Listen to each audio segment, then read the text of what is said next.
రిలేషన్షిప్లోనే కావచ్చు, లేదైనా వస్తువులపైన కావచ్చు, మనకు ఇమోషనల్ అటాచ్మెంట్ ఎంత ఇంపార్టెంటో మనకి ఇమోషనల్ డిటాచ్మెంట్ కూడా అంత ఇంపార్టెంట్.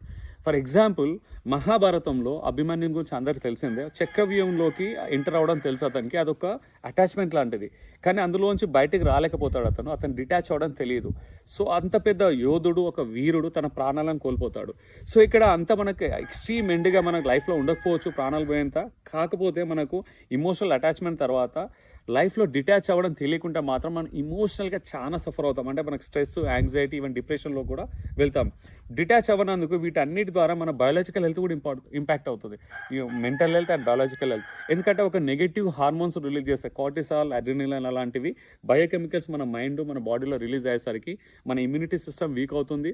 మన లైఫ్లో మనం చేసే పనిలో ఏకాగ్రత, ఫోకస్ ఉండదు. అన్నీ ఒక్కొక్కటి అన్నీ మనం కోల్పోతూ ఉంటాం.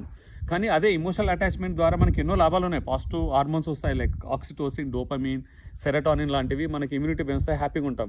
అవి ఇంపార్టెంటే, కానీ డిటాచ్ అవ్వడం కూడా చాలా ఇంపార్టెంట్. సో నేను ఇచ్చే కీ మెసేజ్ ఏంటంటే, ఇక్కడ అటాచ్మెంట్ ఒక ఎంట్రీ లాంటిది అండ్ డిటాచ్మెంట్ అనేది ఒక ఎగ్జిట్ లాంటిది. మనకు రెండు ఎంట్రీ అండ్ ఎగ్జిట్ రెండు తెలిసి ఉండాలి లైఫ్లో. కేవలం రిలేషన్షిప్స్లోనే కాదు, ఈవెన్ బిజినెస్లో కావచ్చు, లైఫ్లో ఎక్కడికి వెళ్ళినా entry, exit, attachment and detachment both are equally important.